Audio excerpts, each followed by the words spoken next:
بسم اللہ الرحمن الرحیم۔ السلام علیکم ورحمۃ اللہ وبرکاتہ۔ میں ہوں محمد صادق شور، آپ دیکھ رہے ہیں صادق ٹی وی یوٹیوب چینل۔ خلیفہ ابو جعفر منصور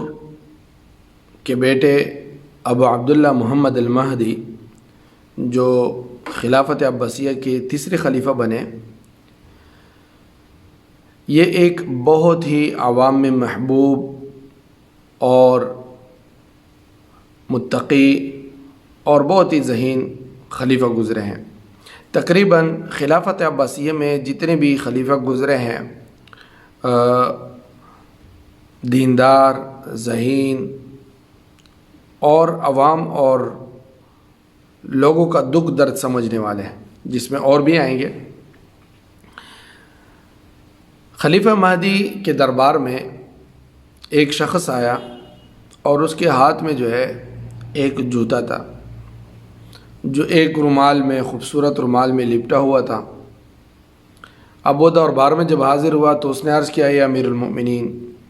یہ رسول اللہ صلی اللہ علیہ وسلم کا جوتا ہے جو میں آپ کی خدمت میں بطور ہدیہ لایا ہوں۔ تو خلیفہ مہدی نے فرمایا، لے آؤ۔ اس نے پیش کر دیا تو خلیفہ مہدی نے جب اس کو کھولا رومال سے، تو اس جوتے کے اندر کے حصے کو، جہاں پہ پاؤں رکھا جاتا ہے، چوما، بوسہ دیا، باہر سے آنکھوں پہ لگایا، سر پہ رکھا، سینے پہ لگایا، اور اپنے دربار میں خزانچی کو حکم دیا کہ اس شخص کو میری طرف سے 10,000 درہم دیے جائیں۔ جب اس کو وہ درہم دیے گئے اور وہ لے کر چلا گیا، تو خلیفہ مہدی نے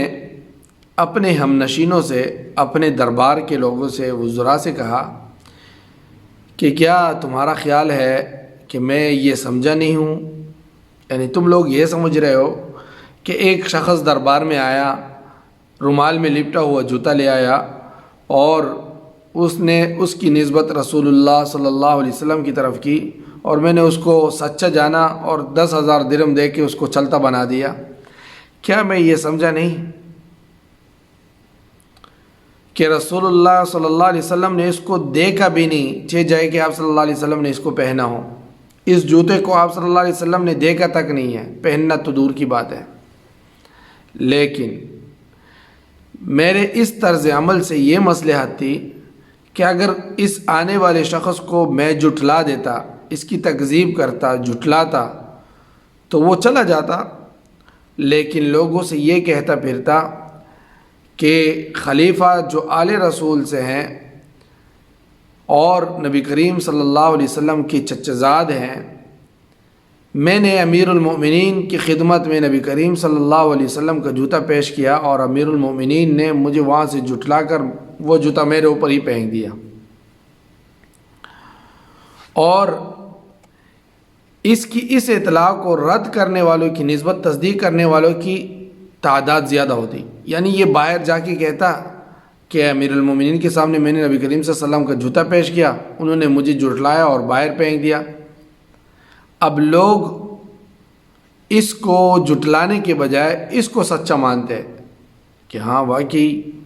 کیونکہ عام لوگوں کا حال یہ ہے کہ وہ صرف ظاہری سطح کو دیکھتے ہیں، اندر کی بات معلوم نہیں کرتے، بس ظاہری چیز کو دیکھتے ہیں اور اسی پر حکم ہے،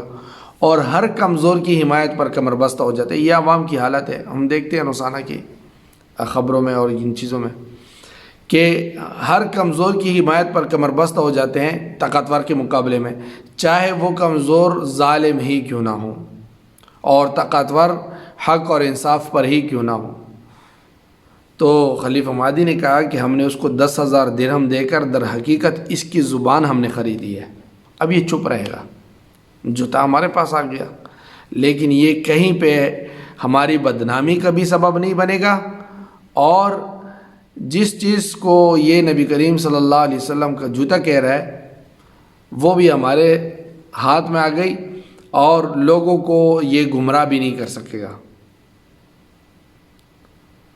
بظاہر تو ہم نے اس کا ہدیہ قبول کیا اور اس کی قول کی تصدیق کر دی، اور یہی ہمیں مناسب معلوم ہوا۔ لیکن ایک بات یہاں پہ ذہن نشین رہنا چاہیے کہ ایسے بہت سے جوتے نبی کریم صلی اللہ علیہ وسلم کی نسبت سے مشہور ہے، کہیں بادشاہی مسجد میں، کہیں پر بھئی یہ نبی کریم صلی اللہ علیہ وسلم کا جوتا ہے۔ بادشاہی مسجد میں تو دور دور تک کسی نسبت سے بھی یہ ممکن ہی نہیں ہے کہ نبی کریم صلی اللہ علیہ وسلم کا جوتا پاکستان میں آ جائے۔ یہ نبی کریم صلی اللہ علیہ وسلم سے متعلق اور تقریباً صحابہ کرام اور اہل بیت سے متعلق جتنی بھی تقریباً چیزیں ہیں، تقریباً اکثریت اس کی ترکی میں پڑی ہوئی ہے، ترکی میوزیم میں، اور وہ صحیح بھی ہے کیونکہ ترکی نے اپنے سلطنت عثمانیہ دور میں 3 براعظموں پر حکومت کی ہے جو مسلمان ہیں، افریقہ ہے اور ایشیا ہے، یورپ ہے۔ تو اس میں جہاں پہ بھی نبی کریم صلی اللہ علیہ وسلم کی نسبت سے متعلق جو چیزیں تھیں یا اس زمانے کی جو چیزیں تھیں تو انہوں نے ان کو جمع کر دیا۔ اتنے سعودیہ کے پاس بھی نہیں ہے جتنے ترکیہ کے پاس ہے۔ تو بہرحال خلیفہ نے اپنی ذہانت سے اور اپنی ہوشیاری سے اس کا منہ بند کر دیا اور لوگوں کو گمراہ ہونے سے بھی بچا دیا، اور 10,000 درہم دے کر اس کی زبان کو بند کر دیا۔ تو یہ خلیفہ مہدی یہ بھی ایک بہت محبوب، عوام میں بہت مقبول خلیفہ گزرے ہیں۔ یہ خلافت عباسیہ کے تیسرے خلیفہ گزرے ہیں۔ السلام علیکم ورحمۃ اللہ وبرکاتہ۔ دوستو، صادق ٹی وی کو سبسکرائب کرنا مت بھولیے، ویڈیو کو لائک کریں، شیئر کریں اور کمنٹ سیکشن میں اپنے رائے کا اظہار ضرور کریں۔